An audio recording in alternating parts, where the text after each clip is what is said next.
Hello and welcome back to Diamondcast. This week we have a very special guest, the wonderful Anne Bennett, whose new single Closing the Dark features Ben. We'll be talking about Anne's creative journey, the challenges of performing solo, turning pain into something powerful, and the story behind Anne and Ben's collaboration. We also take a deep dive into sobriety, we discuss music videos, and of course, Lord of the Rings, because where would this cast be without nerdy stuff? Let's get into it.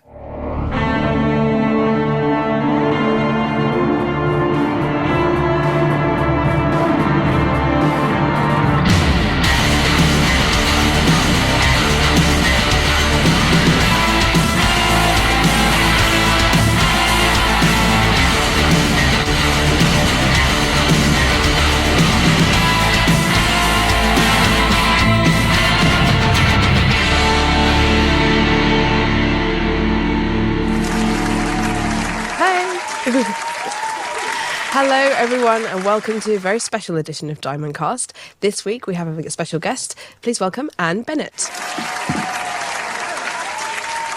Hello. Hi, thank you so much for joining us today. So you and Ben have recently collaborated on a project together, and so we thought it'd be really fun to get you on the cast to tell us a little bit about that project and your relationship with Ben and everything else that goes in between. So the history of it is that Anne and I met a couple of years ago when she contacted me about mentoring, and we started working together on a fairly regular basis with lessons. And I recognized that she was very talented and was someone who was very ambitious. So it was someone who I felt I would be inspired to work with. I felt that what she had was, and what she has, is a very unique talent, and she's very ambitious. It just needed some sort of guidance, and she seemed to lack confidence in what do I do with this? Where do I go with this? And I think having an objective opinion of someone who liked to work was helpful during those sessions. And that's how we started communicating and working together. And that naturally evolved after a while into the idea of us doing a collaboration. Cool. And so, Anne, could you tell the Diamondcast audience a little bit about kind of what your talent is and what your what led you to seeking out Ben as a mentor? Yeah. There's a ladybug. So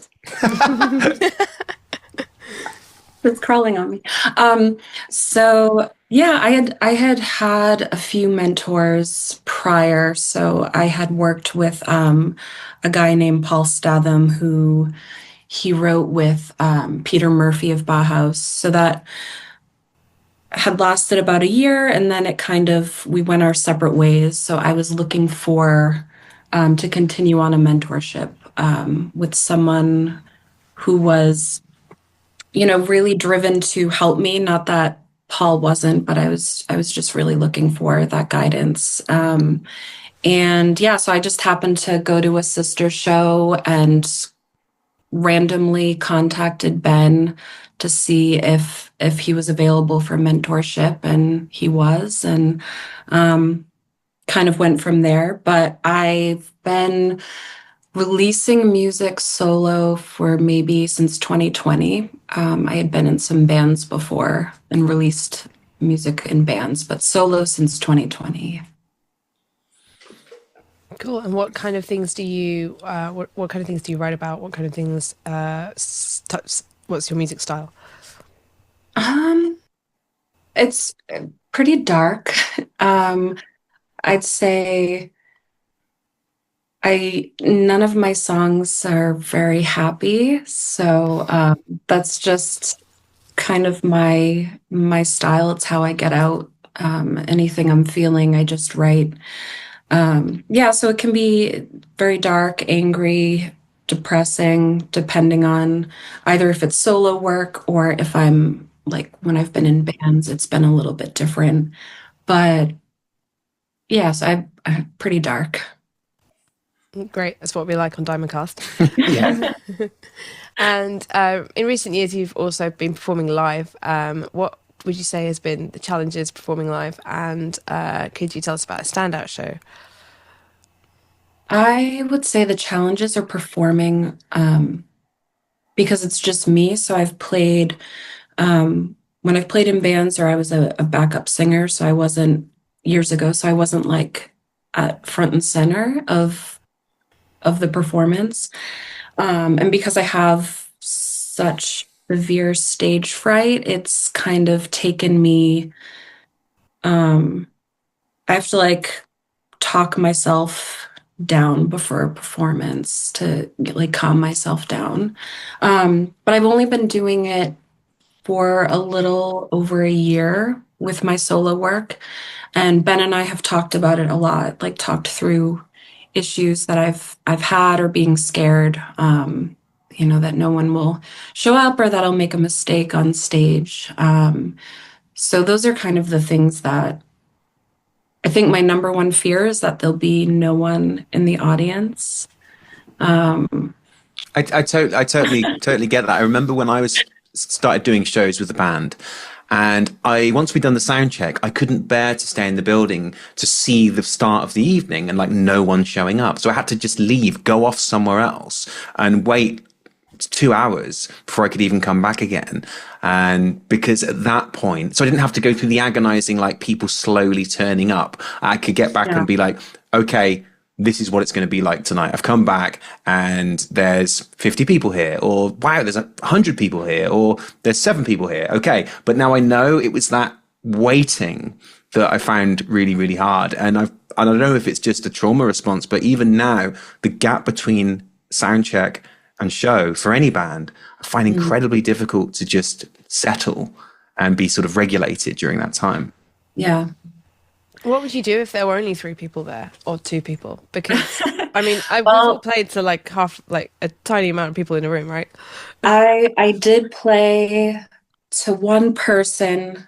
I think it was like 3 years ago. I was doing it was called Unsettling Songs. And so someone had asked me if I would perform with them, and it was being recorded at this venue in a really kind of dangerous city. So anyway, no one showed up except for one homeless guy walked in. And so we didn't charge him, and it's nice of you. We're like, this is being recorded. So like, I didn't know what to do. And the other guy just did his thing and performed. And it was like, we would take turns. So he would do a song, then I would do a song. And I was like, well, I kind of wanted to cry because I was like, no one showed up and I had promoted it. But again, it was not in the best area. So I just did my very best. And the guy really had a good time. So it made me and the other person I played with like feel really good, like it was worth it for this one guy who got a free show and it made his night. So that made it worth it. Yeah. Well, it's a really good reframe of the situation. Yeah, really good. Yeah. And then we got a good story out of it as well. So there we are. And then you took something away from that, and that's a good show. And you had a good experience that that you gave him a great night, and you turned around. Yeah. So, cool. So okay. So tell us about a gig that's gone really well. Well, it started off not well. So I want to say last year at this time, and I remember it because it was it was a very traumatic start of the show. I had, I think, gotten into an argument with someone before the show started, and it was very emotional, and I got so worked up that I was like, I can't do this show now because I'm so upset. I can't stop crying. My makeup, I was on my way to the venue, and I just thought I can't do this show, but people were on their way, like friends, and we had sold tickets, and I was opening for another band. So it was like this struggle of what do I do? How do I pretend to be okay on stage, I guess? But it ended up being I think the best performance because I had so much rage, and that makes me sound like a psycho. But I had so much rage build up and sadness that it just came all out in, like, I was terrified of performing too. I was just like, there was all this stuff going on, and It ended up being, I think, the best performance I've ever done. I can't mimic that. I don't want to be honest, because it was so traumatizing starting out. But it made me realize like I can fuel all of that anger and sadness into my performance. And I don't have to pretend to be happy on stage, at least for my type of music. So I think I like started it with, I'm having a really difficult night. And then I just started. So did you say that over the mic? I did. Right, I right. said, I think I just swore and like said I'm having a really difficult night, so here we go. And then oh look, do you see the little Oh ladybug yeah. right there? I think they're good luck. Yeah. Anyway, so yeah, it ended up being a really, really good performance. I felt it, and I had other people say, like, what was that? But in a good way, I think. So yeah, that was probably my best. Wow. How interesting that it was one that you thought either might not happen at all or was going to be terrible, and it turned out to be really, really good. Do you think that that was like a catharsis of that fear, that nervousness, that rage, then into the performance that made it even more genuine and authentic than usual? It definitely wasn't going through the motions. It was, I have to be here, I have to perform, therefore, this is my chance to process these emotions through the thing that I really like doing. Yeah, I think it was a combination of that, and it was, I don't know if you've ever felt this way, Ben, but not that it would do anything, but I was like, I wish that person was in the audience so they could see how angry or how much they hurt me. Like that wouldn't have done anything, that they wouldn't have cared. But I felt it, and yeah, it was this big relief after. Um yeah, it was just like, and then I slept really well that night. Oh, wow, that's so cool. Yeah. Yeah. Do you feel like you now have the tools that necessary that you didn't have before to be able to channel that anger and those intense feelings into art? I think so. I think I've gotten better at it. Like instead of just, I mean, I think my go-to when I'm very upset and angry or sad is I just get in my car and I drive around and blast music, which is still great and fun, and but it's not productive. So I've tried to now, when I'm feeling really depressed or angry, I just start writing, or I'll pick up my guitar and just, I don't know, start playing around and see what happens. While the tears are all falling down, I'm just. A lot of the But best music's yeah, made that way, right? yeah, Yeah, it's really powerful. And it's what a good productive way of using those emotions. Really, really cool. yeah, What an interesting experience, though, and a very something you can really learn something about. That's something that you're forced to go on stage and you didn't want to let anyone down, so, and it turned into something that was an amazing performance. That's a pretty good story. yeah. Yeah, really cool. It's funny that you mentioned the idea of singing a song on stage and hoping that someone's in the audience to hear it because it was about them. Something the flip side of that happened to me once when a singer asked me to come to her show, and she was my ex-girlfriend, and this was like 3-4 years after we broke up. And she said, "Oh, I'm going to sing a song tonight about our relationship." I was like, "Oh, that sounds nice." How did that work out? So I'm there in the audience. I can see her. She can see me. And she announces the name of the song, which I'm not going to repeat here, but it wasn't a nice title. And then the songs were, the lyric, it was a great song, really good song. The lyrics were a little damning, let's say. And Okay. I had to I wasn't sure what facial expression to have as I stand there watching her, listening to her sing this song, knowing what it's about. like, but it was, yeah, but don't want to look like I'm too into it because it's like I'm not taking it seriously. Oh, I'm taking it seriously, yes, but I'm still enjoying it. It was so surreal. And I will remember that moment forever of like, how do you be in this situation? What's the social etiquette? This is quite a rare one. I don't think this is a common one. Yeah, that's really like good job. Yeah, like, great tune. Love the drums on it. Yeah, really cool drums. Uh, yeah, that's a tough one. Awkward. Yeah, Did you fully.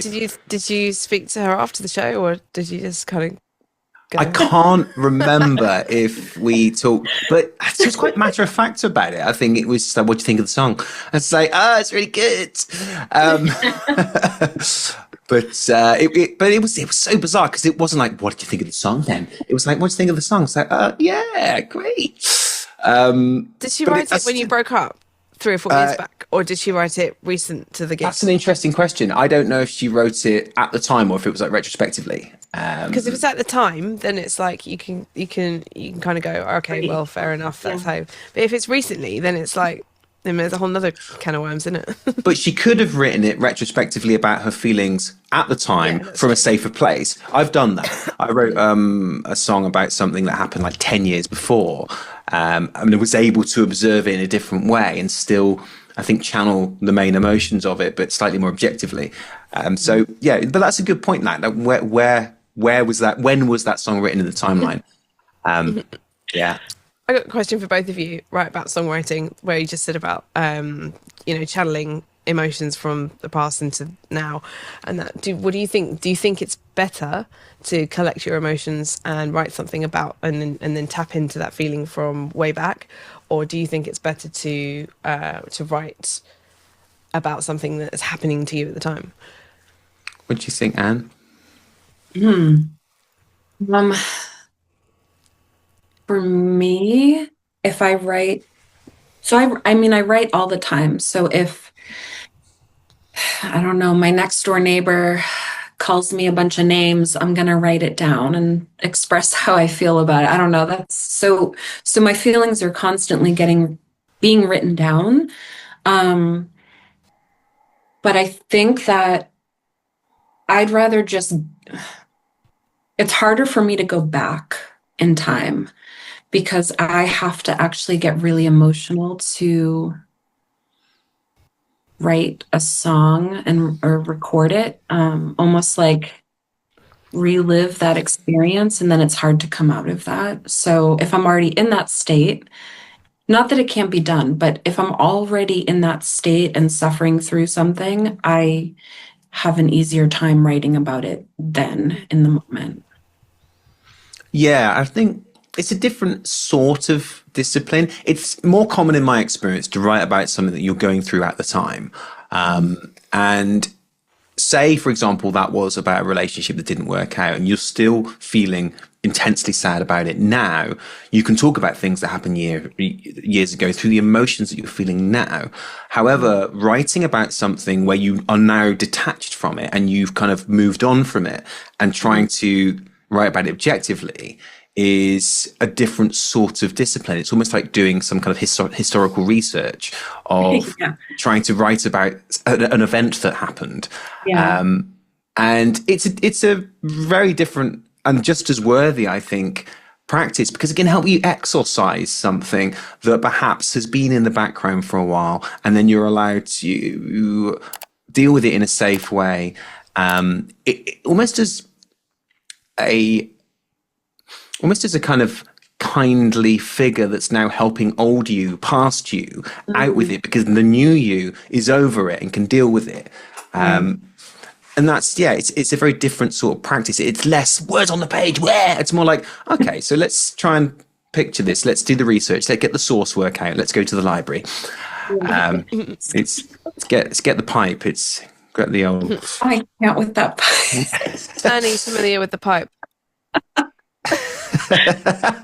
Oh my God. I feel like I need to make one. I don't know how. Could be I also... Even Nat's got one. What the hell? But It's an that's Alright. way better. I'm That's gonna make proper. one. Oh my God, actually I do have one, but it's not so I'm a big Lord of the Rings fan. Me too. Do you know Gandalf's pipe? Mm. I went to New Zealand years ago and I bought like way too many items. And one of them is Gandalf's pipe, but it's in my Like the actual one. and well, no, it's a no, it's like a replica that Oh, you okay. I bought in New Zealand. But it's I have it on top of one of my fireplaces, like Oh, cool. as a this is anyway. That's really cool. I'll use that. On the scale of 1 to 10, how much of a Lord of the Rings fan would you say you are, Anne? Well, it's my favorite books, my favorite movies. Um, so I don't want to scale. I'd say like 10 being the biggest fan. Yeah. Um, I would say 10, but I don't want anyone to quiz me because I'm also forgetful. Oh, yeah. On page 742 of the Two Towers, can you tell me? Yeah. People are Yeah, fans in different ways, aren't they? I think, yeah, and sometimes you can find that with someone can be a huge fan of a band, and yet they don't know or really care which album a certain song is from. Whereas other yeah, fans will be like, they know exactly where it was recorded, who was the mixing engineer, and that's a different yeah. sort of fandom, isn't it? It's as long as you are passionately connected to the source material and it makes you feel something and sort of gives you a transformative emotional experience, that's being a fan of it. You don't have to like know everything about it. Yeah. Yeah, but I feel like I'd want Anne on my Lord of the Rings pub quiz team. You would, yeah. I would probably do okay. Um, but yeah, I go through the three movies every year at this time. I rewatch all of them. So yeah. Can I ask which one's your favourite, or is that is it not? Is it I not think The possible? Fellowship is my favorite. Yeah. I think just because I always cry during it. Which bit? When Gandalf, like, gets taken down by, well, he doesn't really, but Oh yeah, yeah, yeah. They think he's yeah. and then they have like is it Enya or I don't know what song. I don't know. Then the soundtrack. Is it maybe at that scene? I don't know. Oh no, I don't know if that scene. I Anyway, think it's in the credits. oh yeah, it is in the credits. It's like this. It might be like this little child singing. I forget Oh, this okay. like boy's operatic voice, and so I cry then, and then I cry. I cry a lot though at the Return of the King because that's you know especially when Frodo goes off, and it's very sad. Anyway, Well, yeah, I think I agree with you there. I think the Fellowship of the Ring is a better just sort of complete story arc of a film, whereas the Two Towers is just a lot of fight scenes. And I think at the time it was like, oh my god, this is amazing! Look at this Yeah. expansive battlegrounds. How have they done this? Whereas now you just sort of watching it, going, yeah, cool. We see this in like commercials and stuff. Whereas, Since then, yeah, yeah, in like well, yeah. 2002 or whatever, it was really, really, really impressive. Yeah, exactly. And whereas the first one, it's still, I think the focus is on more the heart of the story and the characters and the relationships. yeah, Yeah, it builds the characters so that you can have that, because that battle scene would not have been as harrowing if we hadn't got all the backstory of all the characters and Yeah. all that stuff, and then all the stuff in the Return of the King kind of solidifies that because we know all that from the Fellowship. So the Fellowship sort of sets the scene and lets you know about why all the characters are important to the story and why they're important to each other. But yeah, it's very. I really like these films. I really, really love these films. I knew we'd end up digressing from the script. This is great. This is why it's good. You know, this is talking about good stuff. Fun fact that maybe Ben, you already know this, but my son Elijah is named after Elijah Wood because I couldn't name him Frodo. I mean, I probably could have named him Frodo, but Is Frodo his middle name? his middle His middle name is actually Cayman, which is an episode of Star Trek Next Generation, The I Inner love Light. this. The Inner Light is like one of my and Adam's favorite It's episodes. yeah, I that episode made me cry, so I was like, I'm Yeah, gonna name Elijah after Jean-Luc Picard's character or that Cayman character. that is Yeah. amazing. That's really really cool. So he's gonna get made fun of someday. People are gonna be like, Not by anyone cool though. I Exactly. know. And Elijah's a great name. It's not like you've called him Cassius or something, or, which was there was a kid running down the train the other day. It was just, like a 2-year-old, just like a wayward little 2-year-old, and his mother's Cassius, come back, and it's like you can't. It's so I like kind of wrong. like that. Yeah, it's cool. Well, was it someone super posh, or was it like someone who named Yeah, I him know. after, like, And yeah, I know what you mean. Like, what's funnier? Is it if it's Cassius, please, or if it's Cassius, mate? Come on, what are you doing? Not sure. I can't remember, but I do remember there was a Sullivan on a similar trip as well. But it's Sullivan as his first Sullivan name? Cassius. Yeah, Kids are called really cool things these days. They weren't like when I was growing up. Everyone was like normal, like the standard set of 10 names that everybody was Sarah, called. Kate, Claire.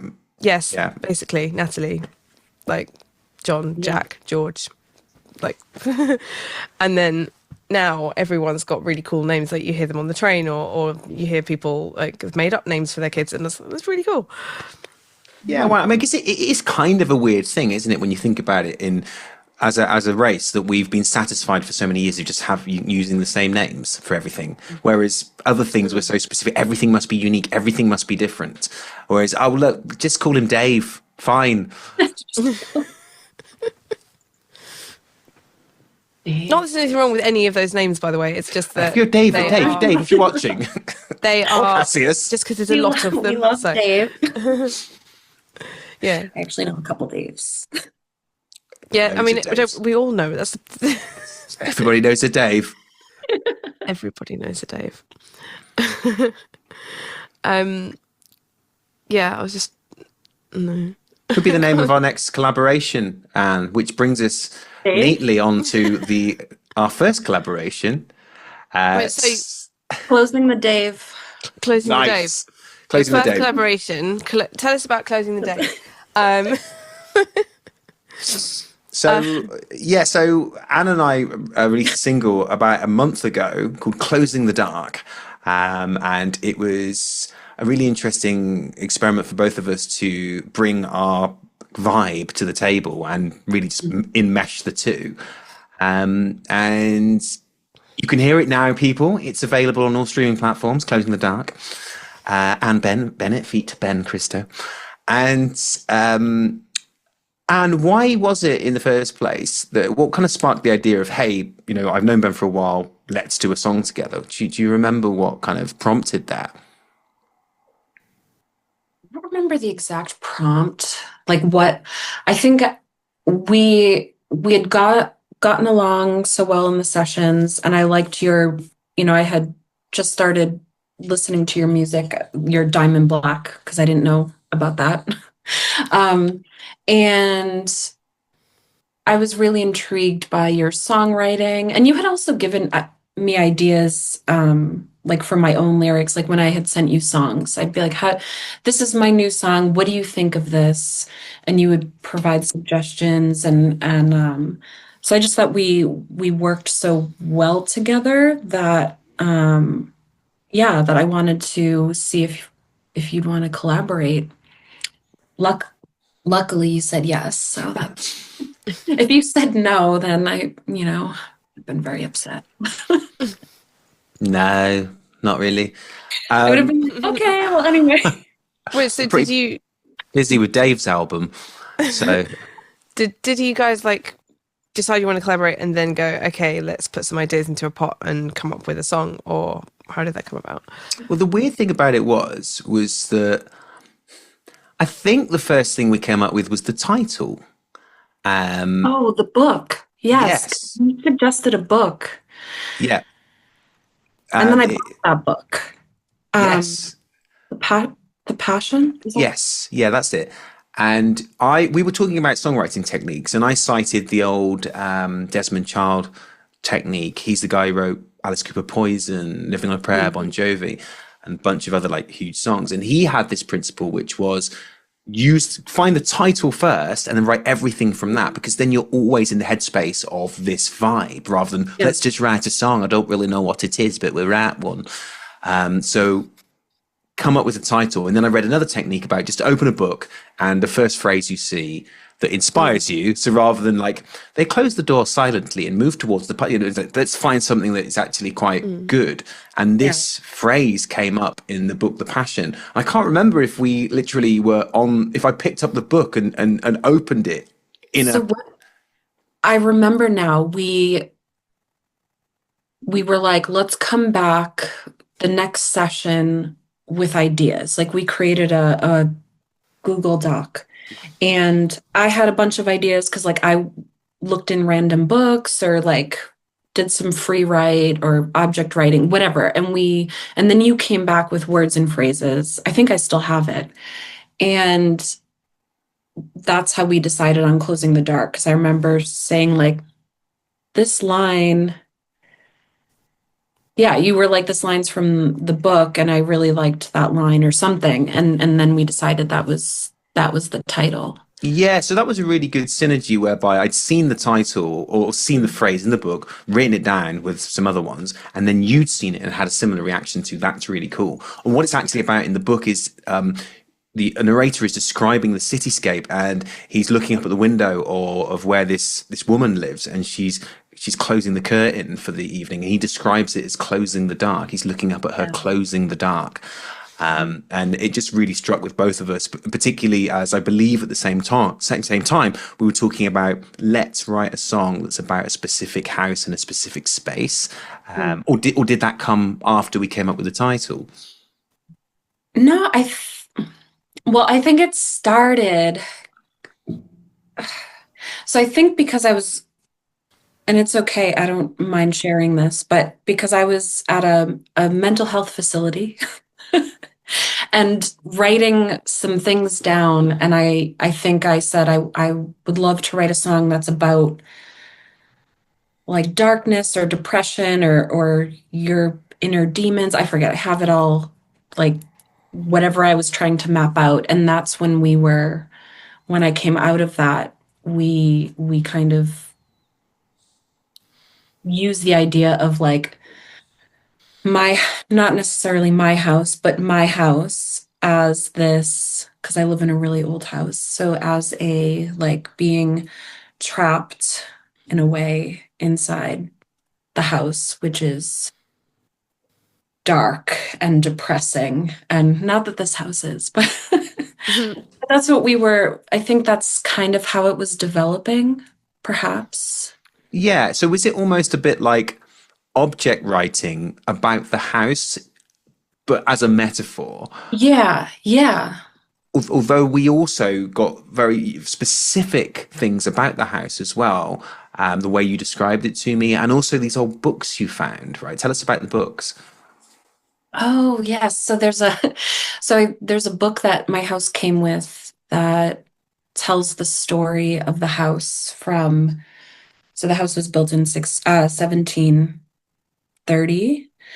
And so it just talks about the Wow. different, all the people that have died in the house. So, like, all the children who've died, where they're buried, what their names are, what they died of, like consumption, etc. So one died of a cold, the common cold, um, and like where in the house they died, and which is creepy, but and kind of cool.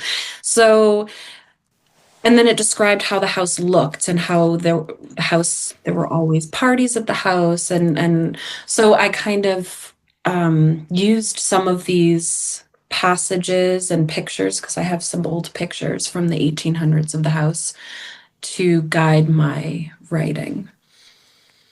Oh, cool. And that's really real, isn't it? And I think when you told me about the book and you showed me some pictures of that felt that's what guided that middle section of the song, Yes. where it's the house's voice, which Yeah. is sort of speaking through those pictures and speaking through, and we got some very specific parts about how many years ago was that, and then let's make that into the lyric.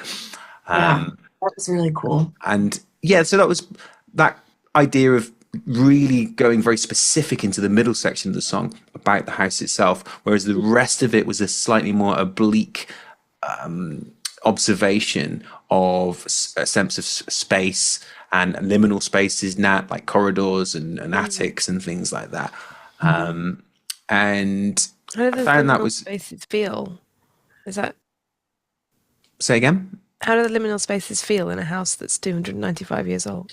Yeah, like what's it like going down the corridor between the kitchen and the pantry or whatever when you're in that house?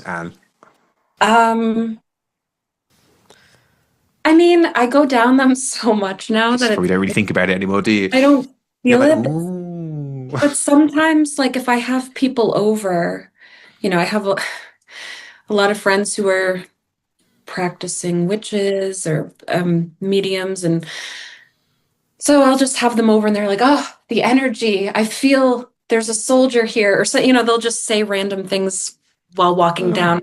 Yeah, I'm sure. And is it But it's a good energy? They feel excited when they experience it.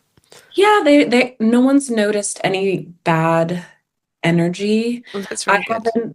haven't. No one's For talked that to long. me, so when I go, don't care. Oh, it's really good for something that old and everybody that's come and just felt good energy from. I think that's really nice. Yeah, yeah. Surprisingly, I haven't had, and like lots of people have died here, but no one's expressed concern. So But death is inevitable. It would be normal for somewhere that old to have experienced true. some people dying. But Yeah, which is interesting because where I live, it's only about 8, 9 years old. So does that mean no one's died here? Or the not necessarily. previous, like maybe whatever it was before, or in terms of what it was previously, maybe it was a factory or something. I bet people have died there and you just don't know it.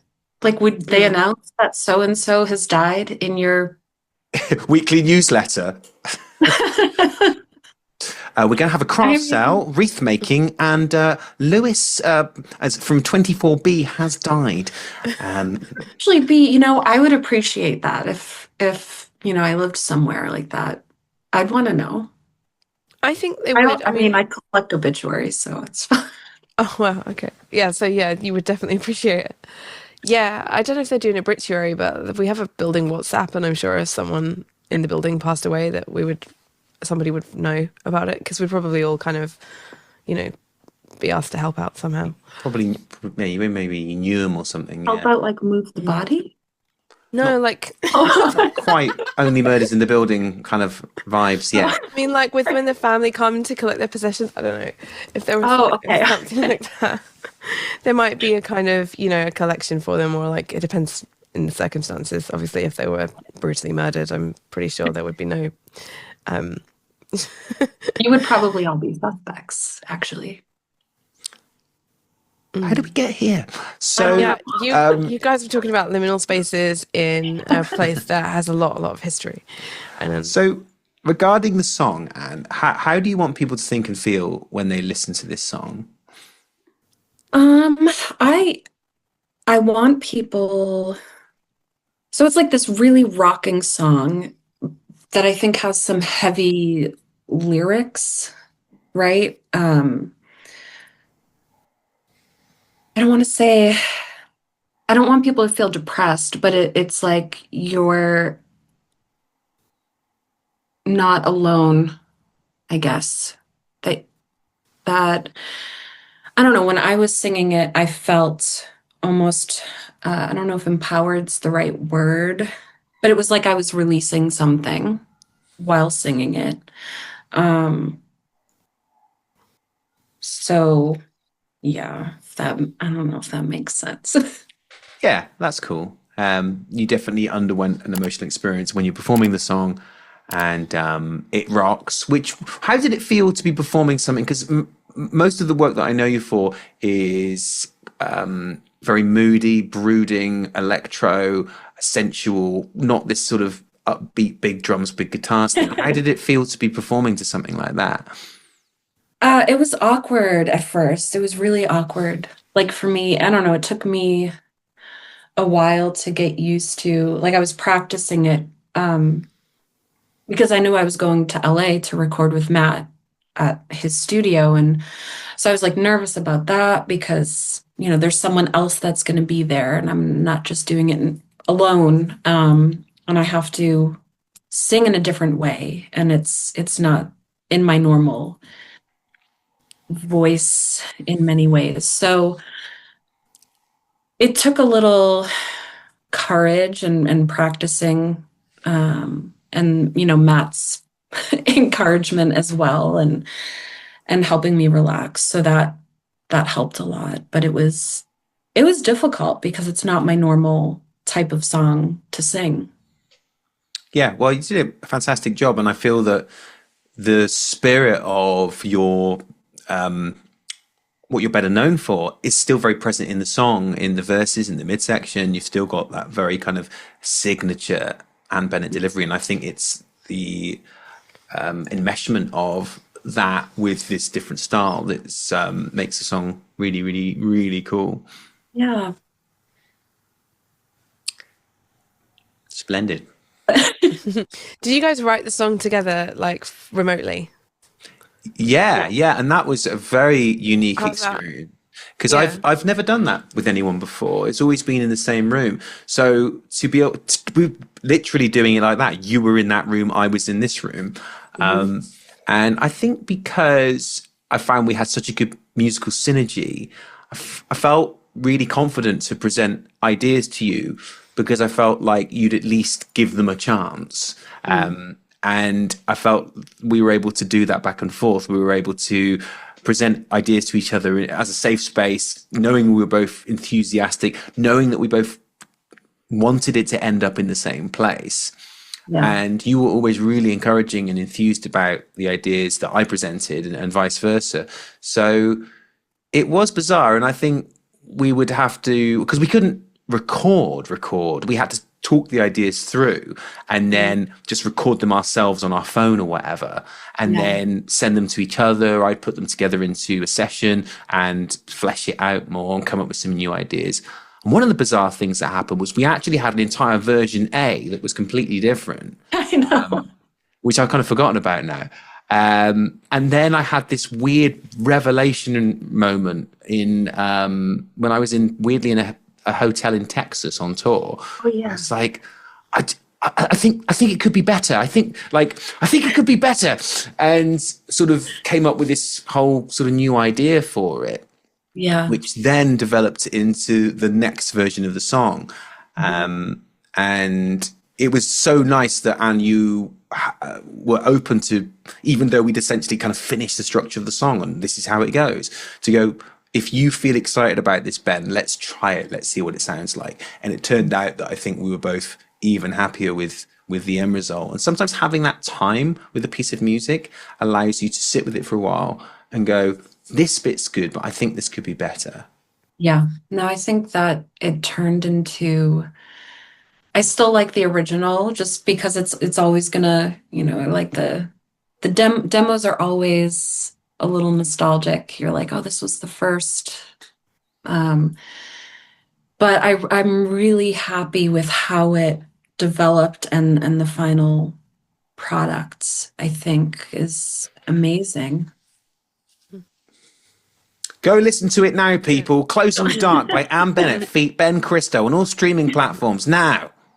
It's really good. It's got a really nice tinge of both of your styles as well, which is really cool because when you listen to it, I obviously, and I know your music through Ben, so I've known Ben for years. So like I was listening to it, and I was like, oh, there you can hear the different, like, where your styles have connected and created this new sound.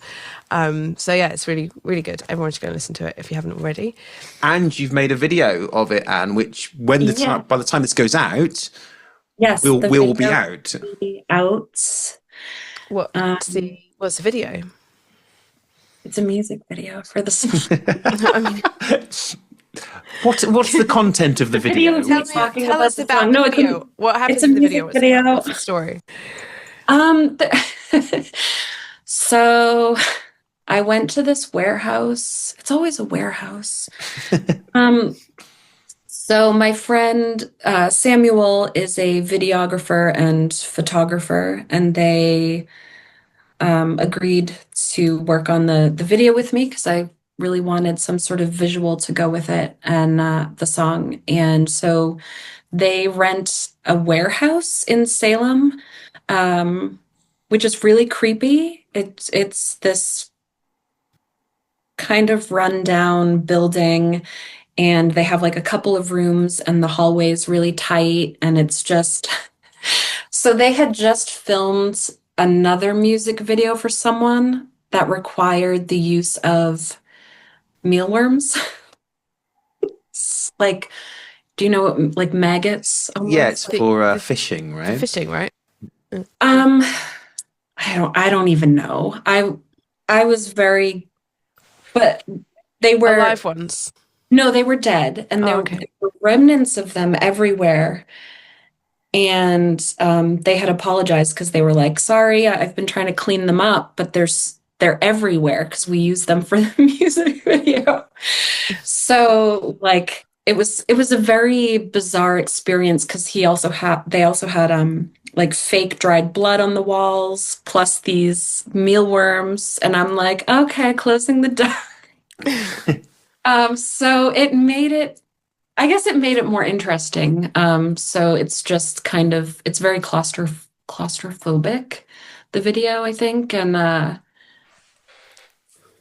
almost like it feels almost like found footagey in a Oh, that's way. Oh, cool. cool, cool, cool. Found footage is cool. What kind of is it? Is it like handheld or Yeah, so they were just following me with the oh, camera. cool. That's Amazing. cool. Fog.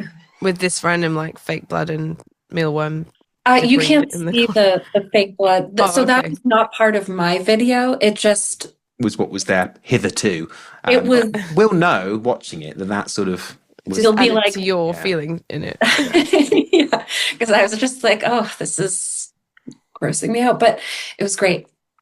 Next, Excellent. I'm never gonna when someone comes to my house, I'm never gonna say sorry about the mess again. Yeah, won't need to see him Yeah, I've after heard that that. story. That's the best one. That takes a biscuit. My little friend is still here.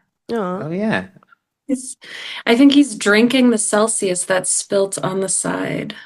what is Celsius? It's an energy energy. drink, right? It's like Oh, red. it's gonna be buzzing around like great time.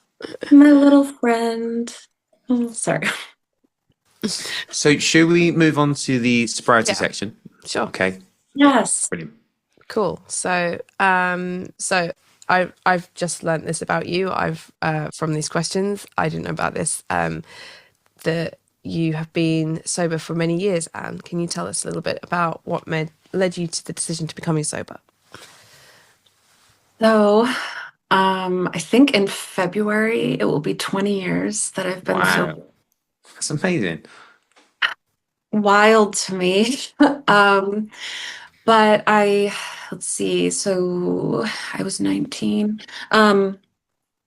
My boyfriend at the time, so no one had ever told me I had a problem. And my boyfriend at the time, I would pick him up, like I would be drinking and then just pick him up in my car and be completely wasted. And he had been sober, because he had crashed his car, gotten some DUIs, and so stuff I didn't know about. But and then after a few times of me kind of picking him up drunk, he was like, "I think you have a problem." And I'm laughing because I was like, "Oh, what do you mean?" Um, so he brought me to AA, and I really wanted to impress him. I wanted him to like me and stay with me. So that's how I got sober. I didn't really think I had a problem at the time. I was like, I'm gonna do this just so he likes me, and then I'm gonna show him that I don't have a problem. I'm totally fine. Um, but then I just kind of stayed sober because I made friends in AA, which is weird, because I don't go to AA anymore, but I made some really good friends that kind of helped me and where I had what do you call them, a sponsor, I believe. And he was this older guy, he was probably in his 60s, this like motorcycle dude with, tattoos everywhere and missing teeth, and he, smoked, chain smoked, and he became like him and I became inseparable, and he really helped me. He was like a grandfather, I guess. Um, Mm. and he really helped me. And but yeah, I didn't have anything super bad happen to me. To get me sober, it was literally to impress someone. So was there never a time, say 5 years into it, where you were like, I might just start drinking again because nothing really bad happened in the old days, so why don't I just do that? Yeah, even shortly after, like being in AA meetings and hearing the devastation that people had gone through, like I was only 19, so I mean, what's the worst that happened to me? I ended up at people's houses, which is still bad, but like I ended up in situations that maybe I'm not proud of and Mm. fine. Um, but hearing some of the devastation that people went through, like crashing cars and accidentally taking a life from driving drunk. Like I didn't go through any of that, so I used it as well, I haven't really hit rock bottom. So maybe like why can't I just go back and drink? And it wasn't just drinking, it was like I was very heavily abusing prescription pills and things like speed. I loved that. I would just, you know, crush it up and snort it. When I was in college and high school. So I was like, why can't I continue to do this if nothing bad has happened to me? There's no reason. Um, I'm fully functioning, so why can't I do it? But I never did because then people I loved started dying. And Mm. so I was like, okay, maybe I things could get worse if I went and did this again. And I guess once you'd been through the the process of getting sober and having the connection with your sponsor and the other people that you made friends with, that it sort of was a catalyst to kind of keeping you that way without you Yeah, feeling you needed to go back. yeah. I think that there was always, even now, and I have to I talk myself, I'll be like, Anne, this is just a passing thought, and but I'll be like, maybe when I'm 70, I'll start drinking. Or maybe, I don't know, I think of random scenarios like maybe if this happened, I would start drinking and it would be okay. But I did that for many years. I was like, oh, maybe I'll start drinking again when this relationship ends, or then I don't have to be watched. I don't know. Yeah, I think Nat made a good point there, where she said about how you'd been through the entire of the sponsorship, you'd been in the AA situation, you'd watched what happened to other people. Maybe it sounds like after going through that, you felt I've actually put some quality work in here in terms of I've invested myself into this Yeah. quite difficult change.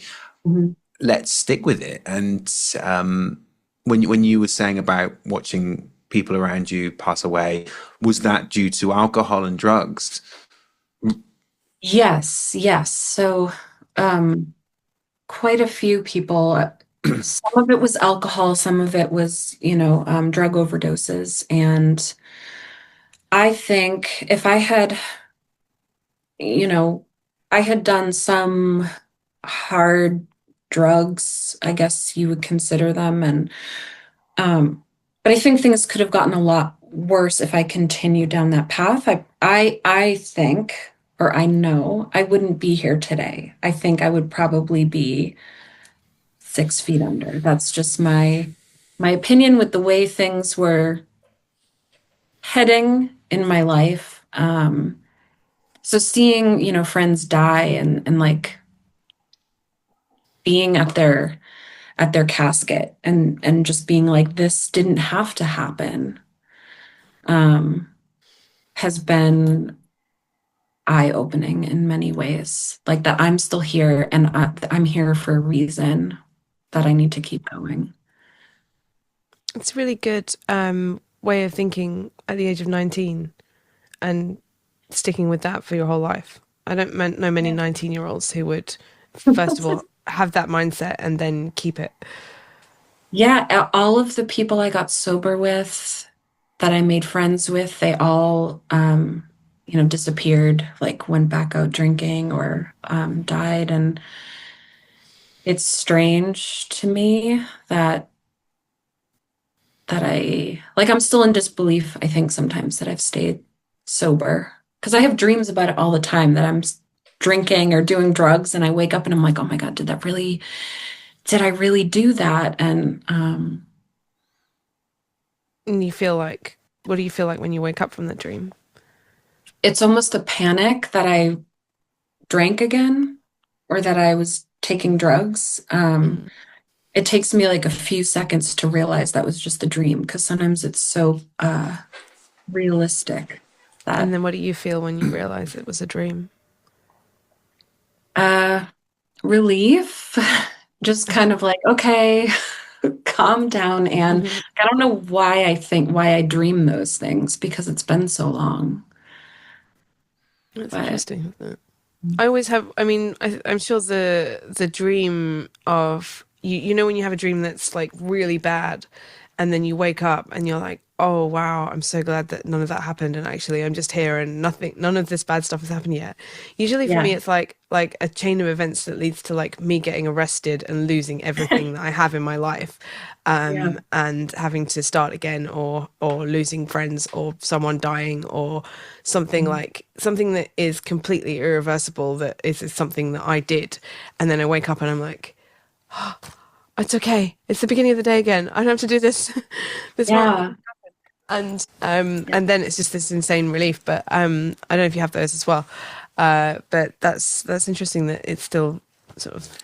Yeah, I still occasionally have dreams about drinking, and it's the same thing, Anne. It's in the dream, I'm thinking, oh my God, I've drank again. This is absolutely terrible. How can I maybe try and start again or hide it from people or who knows about it or what did I do? And I wake up and the relief of it was just a dream, it wasn't real is overwhelming. During the first year of sobriety, I used to wake up and I couldn't sleep again until I'd been able to create a fantasy scenario in which I could safely drink again. I had to project this fantasy of, okay, in some time from now, I am going to drink again, and this is how I'll do it safely. And I had to create this ridiculous scenario, which was completely unsustainable. But the thought of it helped me get back to sleep again. And then when I woke up, I didn't want to drink anymore. But it was almost like I had to calm my brain from this sense of, oh my God, never drinking again. That's terrifying. Okay, here's a way we can do it. Okay, cool. Get back to sleep, which was bizarre. And that was only really for the first year. Yeah. No, I can relate to that. And honestly, sometimes I still feel a little bit of that, but it depends on the situation, like what's going on with me mentally. Yeah. So 20 years, incredible. What would you say to someone who's thinking about going sober? Hmm. Um, I would say do it. Everyone's like, do it for you. But but I didn't do it for me to start. I did it for someone else because I wanted someone else to like me. Which was sort of still for you though, I get, but well, in not in yes. the right way though, maybe. Yeah, I didn't want them to dump me, so Yes, but you know, because then I You still got really would have. someone. it's good because you still have like that someone's holding you accountable is yourself, is like must be the best I can be for this person because I want them to like me, but not in a way that no, it doesn't sound like in a sort of a way that's damaging though. It sounds in a way that you know Right. when you want to show up as the best you can be for someone because you Yeah. care Yeah. about them. Yeah. So it doesn't. That sounds like it's actually a good, positive way of having someone else I yourself never hold yourself accountable for someone else. Yeah, no, I never thought about it like that because I still hold a lot of resentment for various reasons, but I hold a lot of resentment for that time in my life because I'm like, how dare you tell me what to do?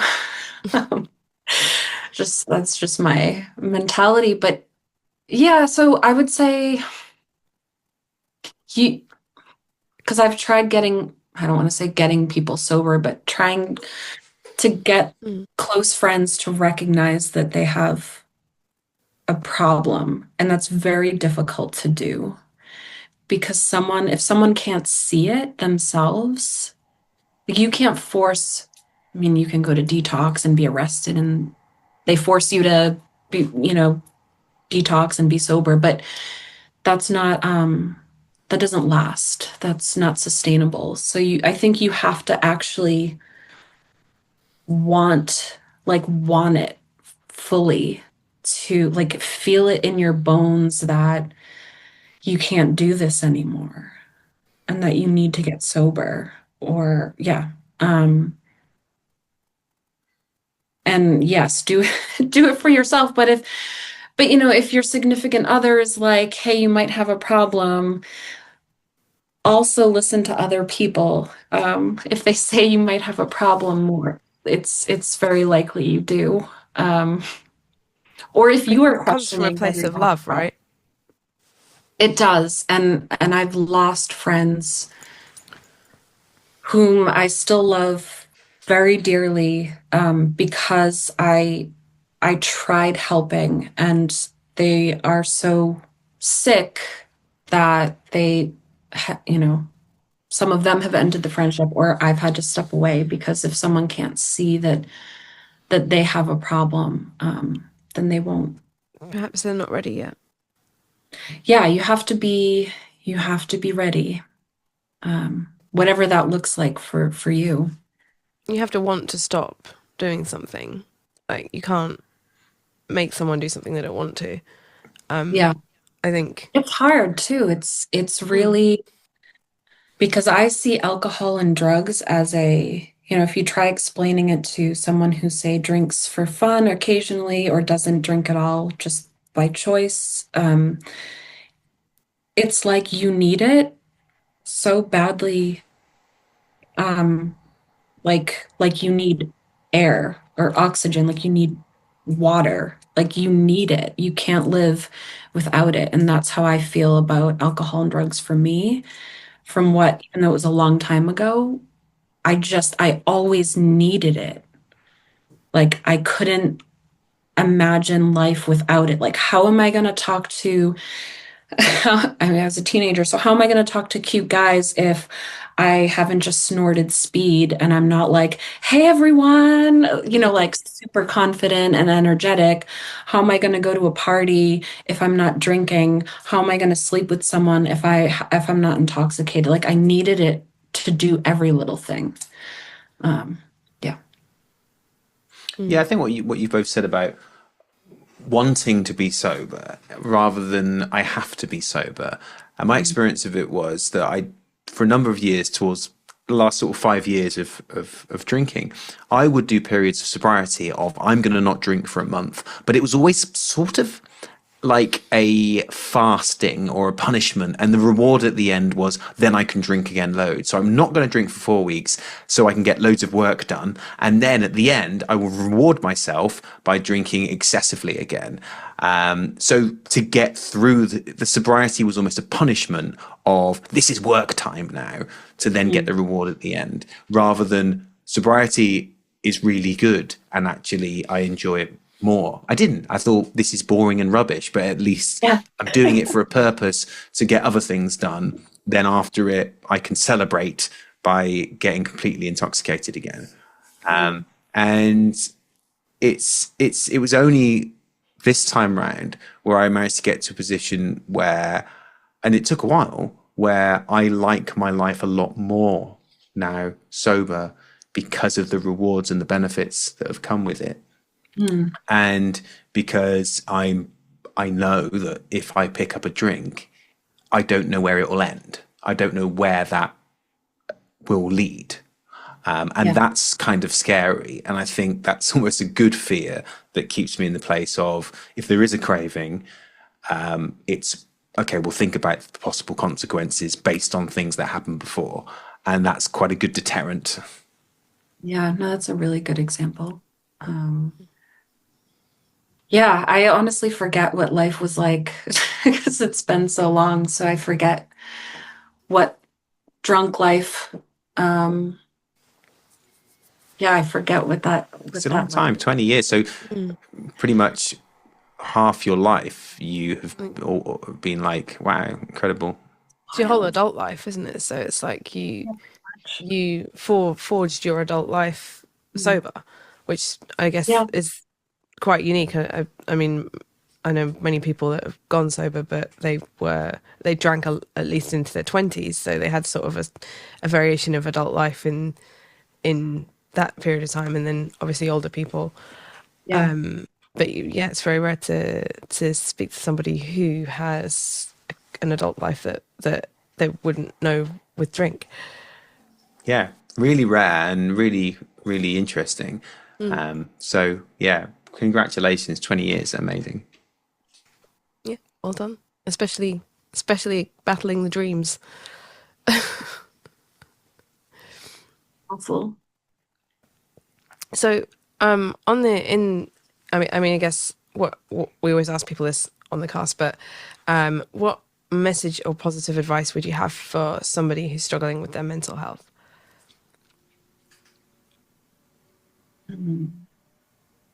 I I think what really helps me, is knowing that you're never alone, as cliche and overused as that is. It's so important to realize that you aren't alone and that most people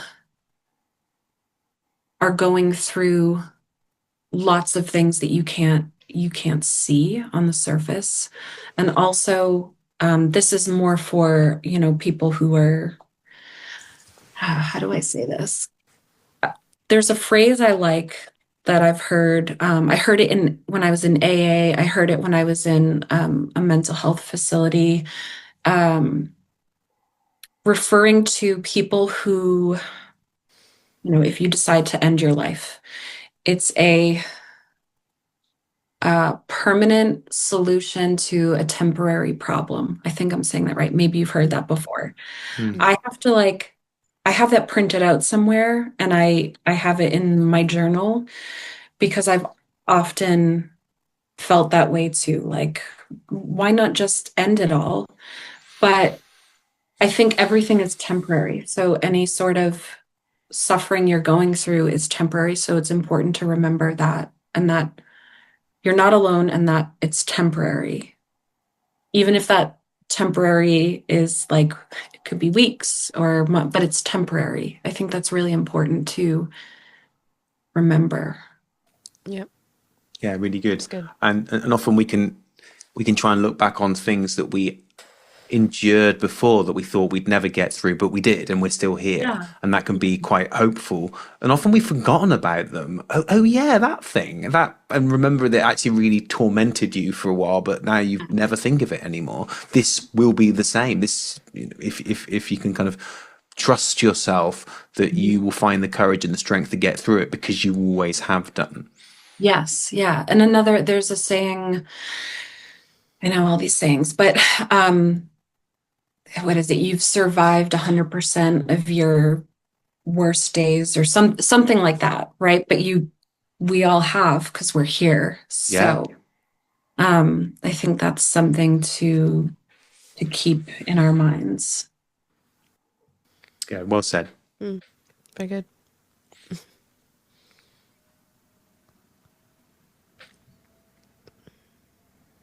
Just pausing with that. No, it's nice to have a little like underline of, thinking about something and digesting it. So okay, so shall we do like the end, the Yeah, wrap up? yeah, yeah. Okay.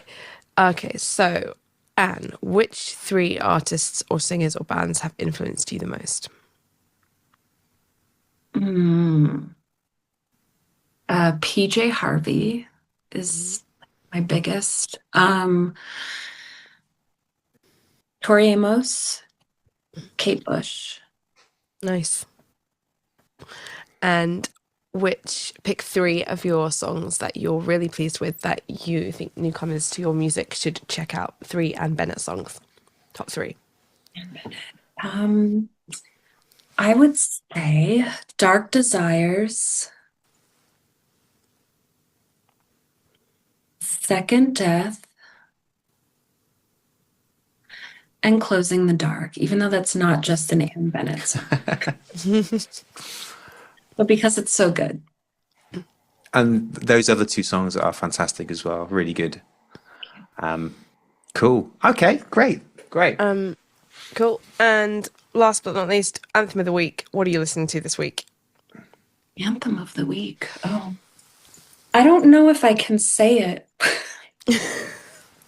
Are we allowed bad words on here? It's a Peaches song. Do you know Peaches? Yeah. You can say it if it's in a song title. It's okay. Okay. It's not you actually saying it.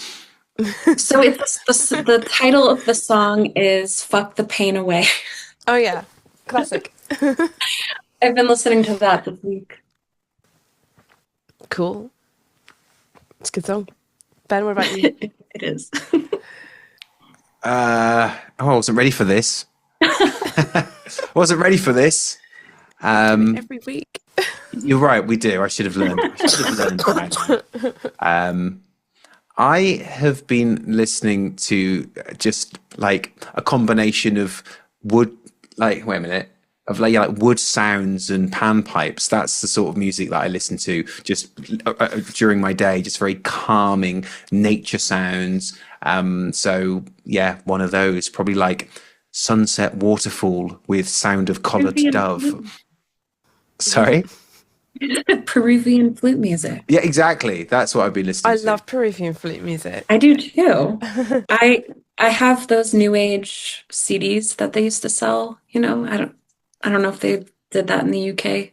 We used to have commercials on TV for it all the time. I have all. Oh, cool. Relax to the delightful sounds of Peruvian nose flute.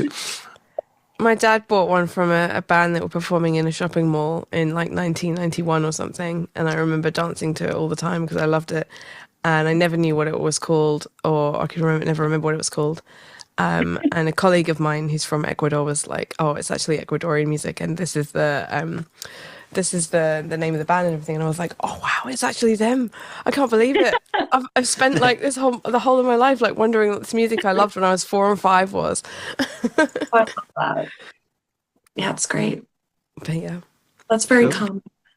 Yes. What about you now? What's been your anthem of the week? I have a playlist on Spotify that I found called Dark Academia Classical, and I like to listen to that, which is just kind of like Chopin and like Beethoven and stuff like that, but kind of dark music. And I just listen to that when I'm reading because it kind of helps me understand the book more, which is weird. But if I think that's quite a well documented thing, is that listening to classical music while you study is beneficial. yeah, it takes that part of my brain that wants to read and then get distracted by a phrase in the book doesn't get distracted because the classical music kind of is Oh, right, cool. numbing it. Occupying it, right. Cool. Yeah. Do you find that you, like, I don't know, if you're listening to Beethoven or Mozart or whatever? I find that if I'm reading or doing a task that needs focus, like work, I'll suddenly hear like my favorite part of the classical piece, and I'm like, oh yeah, this is that part, and I'm like, yeah, it's doing that thing, like whatever it is, and then I lose focus of, I don't know. For me, I'm like paying too much attention to the song. I'm like, oh yeah, it's that part that gets really intense. I guess that's why I like this playlist because it's like it's less the intense stuff and more the kind of like low stuff. Okay. I'll share it with you. I'll send you it. Yeah, please. But yeah, no, if there's it depends what I'm reading, because one time I was reading Master and Margarita, and there was a bit that was getting more and more intense, and the music was building too, and I was like, this is so cool. This is like a soundtrack. It's the perfect soundtrack to this book. So yeah. Love it. Cool. Great. Thank you, Anne Bennett, for joining us on Diamond Cast. It's been lovely having you and lovely hearing your story. Thank you for having me. You're very welcome. Everybody go check out Closing the Dark. Hey, what did you think of that episode? If you liked it, don't forget to leave a comment. Tell us what you liked about it, and send a comment to Anne as well, because she'll be reading them, and it would be so good to share this with her. So, like, subscribe, share this with your friends, and of course, do the usual. Leave a comment, and thank you so much for being part of Diamond Cast. We'll see you next week.